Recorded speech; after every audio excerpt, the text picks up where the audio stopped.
Hello, ladies and gentlemen, and everything in between. Welcome back to Geeks Reads. Today I want to talk about the book Jade City by Fonda Lee. You can see her name there. Name of which you will see here. Um, this is book one of the Greenbone saga.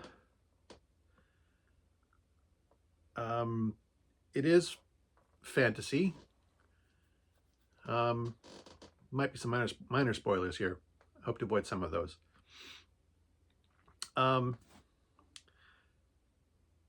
This takes place in a fictional world that is somewhat parallel to our own.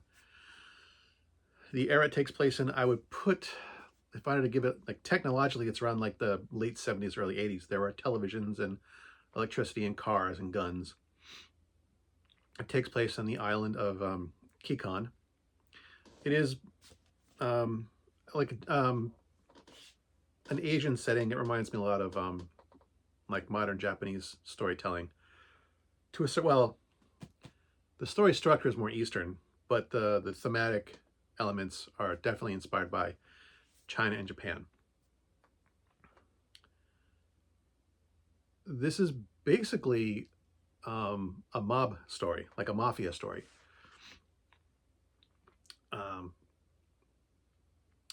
Kind of based more like around like the Yakuza or the Japanese triads, and maybe a little bit like the Italian and Russian mafia way things worked. But in this world, Jade, the stone, gives you power. The author, Fonda Lee, basically tried to use the magic of Jade to explain how people do fantastical martial arts things. You know, you watch these wire fu movies where guys can like run up walls and do a dozen backflips in the air and punch through concrete and things like that. And Jade in this world is gives people the power to do that. You know, people wear jade rings and amulets and earrings and studs, and you know, this is where they get their mystical kung fu powers from. The island of GEEXX was basically under oppressive military occupation. Some of the history, and was maybe like a generation or so ago, it was freed, and the people who can, not everyone can use jade. They're called green bones.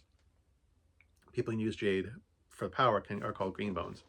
Not everyone can use it properly. It takes years of training, and you know. So it was under military occupation, and the people who could use jade for power were like the guerrilla fighters of the country. You know, people would give them food and money and shelter, and you know, pay tribute to them, and you know, for protection from the occupants and to help them fight off, you know, the invaders. And after the country was free, these clans that could use jade, kind of that structure kind of moved into the modern era. You know, the people don't see themselves as part of a criminal organization. This is how the way things have always been. You know, people, you know, the green bones provided protection, and the people who were loyal to them, who were in their territory, paid them tribute. You know, they don't go around and they're not stealing from people. They're not breaking law, although they are kind of a law unto themselves. You know, in the territories they control, they basically have the power of life and death over the people in their communities. They need permission from the clans to, not necessarily permission from the clans, but you know, to build a house, they would go to the head of the clan and say, hey, I want to start a business here. I want to build a house here. You know, so they're almost part of the government structure. So they're not quite the mob, but there are definite elements of that. The story centers around the Call family.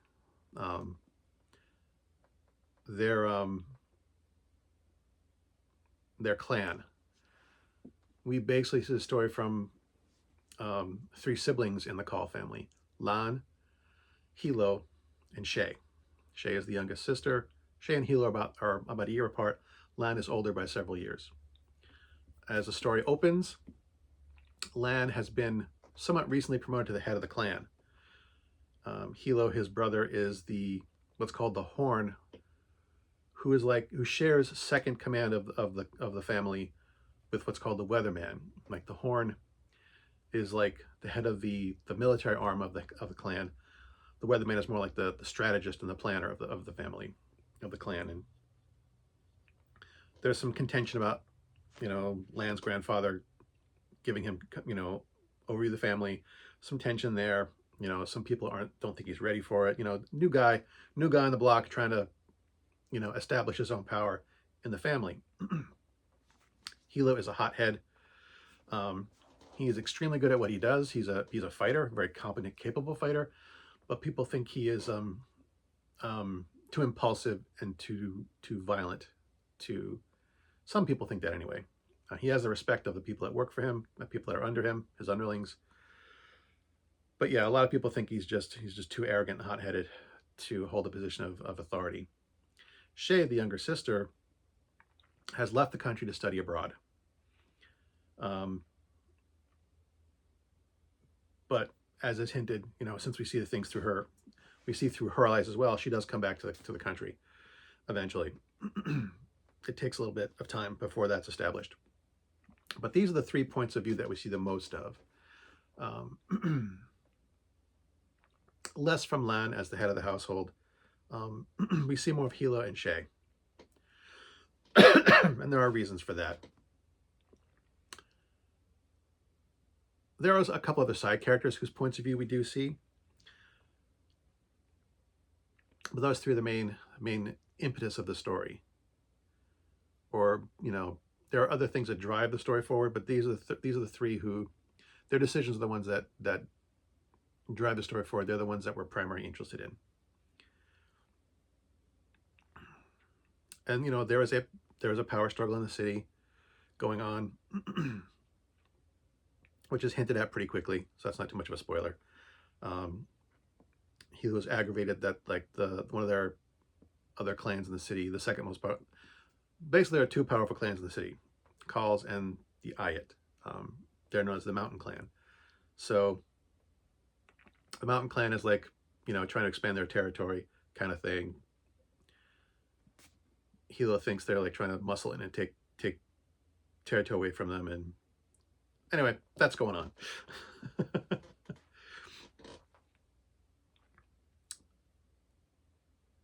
Another thing about, I mentioned Jade having to be properly trained.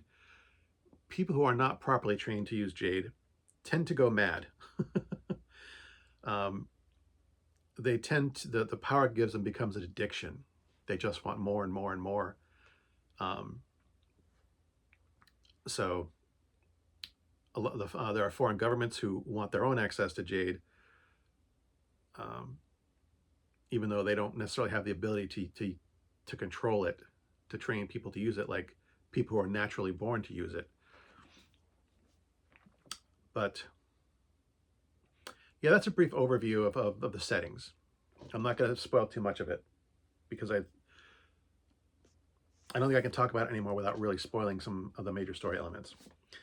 This is a long book, around 500 pages. But this kept me interested for a long time. Well, not too long a time. I had to read it fairly quickly. But I think I sat down for a few days. But yeah, once I picked it up the first time, I read like half the book very quickly, and then I kind of sat down for a couple days and then picked it up and finished the other half in like another 2 days. So yeah, I burned through this pretty quickly. This is one of the few books I recently that has kept my interest from start to finish. The author, Fonda specifically studied the mafia, the Italian, the Russian mafia, drug cartels, the Yakuza, the Chinese triads. She also watched a lot of Martin Scorsese films. And one of the things she had said, because I did look this up, is she wanted to focus a little bit at least on how the women are treated in these stories. And in the mafia world, in the mob world, women are frequently sidelined and ignored, even in the stories about them. And if you look at the women in like Goodfellas and The Godfather and Casino, the Scorsese films, the women are ornaments. None of them really have any power. They either, are just ignorant of their husbands or their men's lifestyle, or they kind of turn they turn a blind eye to it because it gets them wealth, that type of thing, or they're using their husband for wealth. They're not really given a lot of agency. And the mafia world, the mob world, is very chauvinistic. It does have, a very dismissive view of women, which that's the culture. These men are dismissive of women, and so she does have that in this book. But a lot of the stories that we hear ignores the history of women who have had power in this kind of world, in the criminal underworld. One one of the most feared pirates in history was a Chinese prostitute. She basically had a fleet of 100 ships. She actually at one point managed to defy the Chinese Navy. She was that powerful. That's not necessarily a mafia, but like it's she's part of the criminal element. There have been powerful women within the confines of this world, but the steps they have to go to get there, they have to be smarter and better to be taken seriously. They have to be ruthless and clever and calculating, just to get out from under the thumb, just to stop being dismissed as nothing but a woman. And there are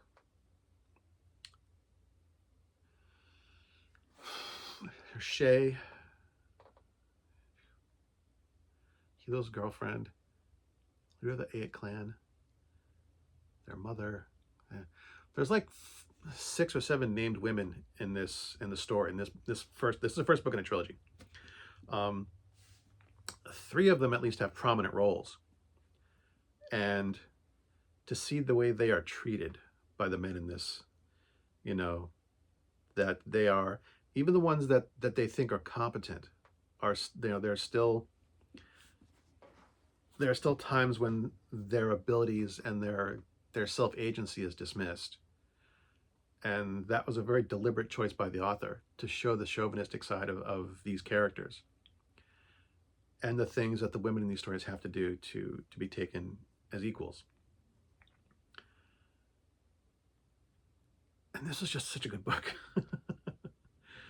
She did a really, really good job. I can see elements of The Godfather in some of the things that, the way this is portrayed. In The Godfather, you have Michael, who leaves to go to fight in the war and comes back to the family, but doesn't really want anything to do with the family's business. And you have Shay, a character who left the family, left the family business to study abroad, and is now coming back to the country. So there are some similar elements in that character. I see some similar elements to Goodfellas, more in the personality of some of the characters. Primarily, I'm not sure if I can conflate Hilo with any of the characters in Goodfellas, but as a character, he's like a friendly buddy type of guys until he gets pissed off, and then he's utterly ruthless and violent. But I can still, I can see elements of these Scorsese films in the way the story is told and the characters. It's not a one-to-one comparison, just that there are similarities. And I've really, really, really enjoyed this story. I have the second book on the list, on my shelf, Jade War. I don't have the third yet. But I will definitely be reading Jade War fairly quickly. Because it was well paced, well thought out, well executed. No complaints on my part. Anywho, I've rambled on about this long enough. As always, thanks for watching. As always, my stuff is crap. And until next time, good hunting.